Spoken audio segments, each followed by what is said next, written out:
El genoma humano tiene aproximadamente 20.000 genes. Sin embargo, nuestros linfocitos B son capaces de generar más de 10 millones de anticuerpos diferentes y los T son capaces de reconocer agentes extraños para generar una respuesta inmune adaptativa, gracias a la recombinación VDJ dada en sus receptores junto con otros mecanismos de diversificación. Los linfocitos B y T se originan en la médula ósea, a partir de células madres hematopoyéticas, que luego pasan a progenitoras linfoides comunes. Unas se quedarán en la médula ósea para volverse linfoblastos B y otras viajarán al timo para volverse linfoblastos T. Los linfoblastos B deberán generar su BCR, es decir, su receptor. Esta se compone de una cadena doble pesada codificada en el cromosoma 14 y otra ligera doble que en conjunto puede ser de tipo kappa si surge del cromosoma 2 o delta si es del 22. Para la cadena pesada en el dossier de interés se hallan los diferentes locus de las regiones: V de variable, D de diversidad y J de unión al complejo VD con la región constante. En el caso de la cadena pesada del BCR hay 40 tipos de región V, 25 de B y 6 de J. Entonces, la diversidad surge de las diferentes opciones de combinación que hay entre estos elementos: VDJ para la cadena pesada y VJ para la liviana. Esto mismo sucede en la cadena ligera,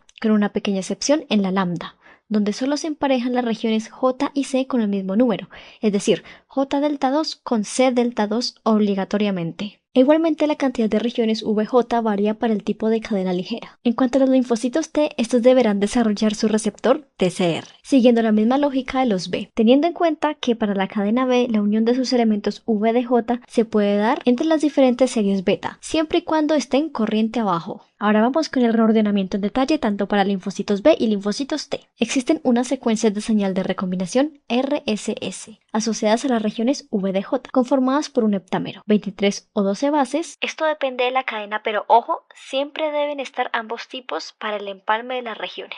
Y un nonámero. A estas señales se les acopla la proteína RAC1 y 2, que luego se unen y dividen las regiones VJ del ADN que los separaba, generando un bucle, donde se asocia Q7080 para que la ADN-PK Artemis desdoble estas horquillas y permita que TDT añada nucleótidos aleatorios en ambas cadenas que luego se hibridan si coinciden. De lo contrario, exonucleasas los eliminan. Luego los huecos se llenan por síntesis y se ligan con la ADN cuarta XRCC4.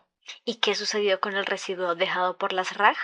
Este residuo de ADN separado se sella por acción de la ligasa ADN cuarta XRCC4, mientras la sostiene la Q7080 y luego se degrada. Sí, exactamente, las mismas de hace un rato.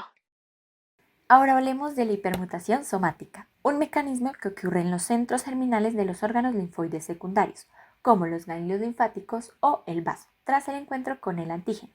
Su misión, optimizar el software del anticuerpo para convertirlo en un arma de precisión.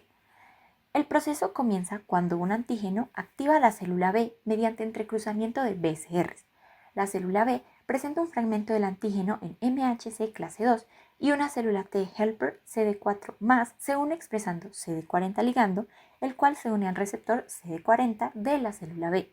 Esta interacción CD40-CD40 ligando activa la enzima A y D, citirina diaminasa inducida por activación. La enzima A y D solo puede unirse al DNA de cadena sencilla, por lo tanto solo puede dirigirse a los genes que se están transcribiendo activamente durante la fase de rápida proliferación que ocurre después de la activación de las células B. Esta enzima deamina químicamente la citosina y la convierte en uridina en las regiones B o variables reordenadas de los genes de inmunoglobulinas, generando una base extraña en el ADN y provocando un emparejamiento incorrecto UG. Como la uridina es anormal en el ADN y no empareja correctamente con guanosina, la célula intenta reparar este error a partir de dos rutas para fallar a propósito. Primero tenemos la ruta de reparación de errores de emparejamiento o mismatch repair, en donde proteínas como MSH2 y MSH6 reconocen el par uridina-guanosina y reclutan a la polimerasa POL-ETA, una polimerasa de ADN propensa al error, que introduce mutaciones deliberadas en los pares de bases adenina-timina a lo largo de la región variable del gen. Por otro lado, tenemos la ruta de reparación por escisión de bases. Aquí, la enzima UNG, uracil DNA glicosilasa, remueve el uracilo dejando un sitio abásico, o en otras palabras, un hueco sin información. Para rellenarlo, se recluta la enzima REF1, que introduce errores que fijan mutaciones por transversión en los pares de bases citosina, guanosina. Estas mutaciones se concentran estratégicamente en las regiones hipervariables o regiones determinantes de complementariedad CDR, que son los segmentos exactos que codifican los aminoácidos del sitio de unión o contacto físico del anticuerpo con el antígeno. El centro germinal se convierte entonces en un escenario de selección natural. Las células dendríticas foliculares presentan antígeno de forma limitada. Entonces, ¿qué pasa? Si las mutaciones alteraron negativamente la estructura de la CDR, de modo que el anticuerpo se una débilmente o sea incapaz de reconocer al antígeno, la célula B no podrá capturarlo de manera eficiente y posteriormente será eliminado por apoptosis. Pero si esta mutación promovió una mayor afinidad, las células B podrán unirse al antígeno escaso y recibir señales de supervivencia de las células TFH. Este proceso resulta en maduración de afinidad, con anticuerpos progresivamente más específicos.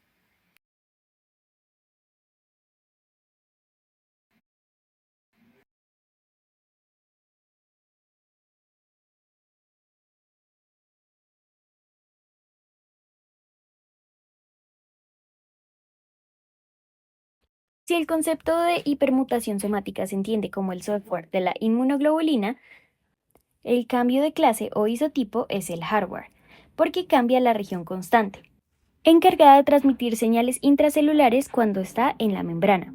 Le da de la misma forma una función cuando se secreta como anticuerpo. Para que se dé este proceso se requieren dos mecanismos de activación.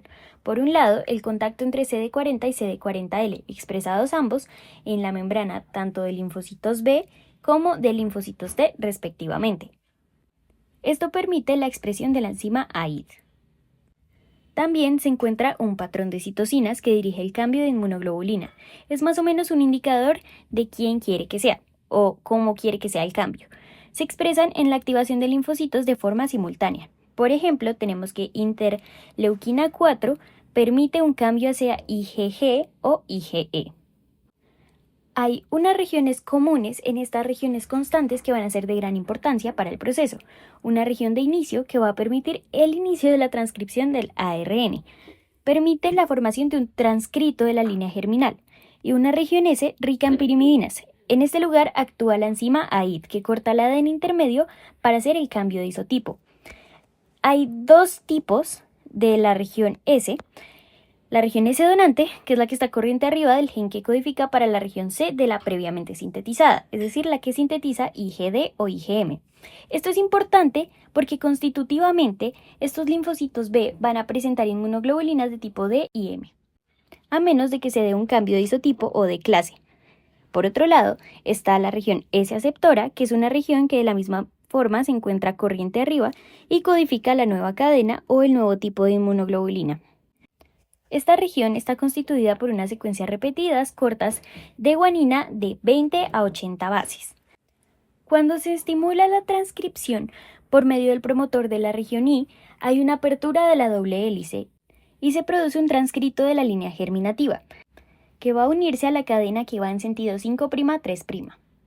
Aquí es muy importante esa región S, porque se produce una ruptura en ella, que se prolonga hasta el sitio 3' del lugar de inserción. Como este transcrito ya está hibridado con la plantilla, la cadena restante forma una horquilla que se va a nombrar ASA-R. En este lugar actúan todas esas enzimas.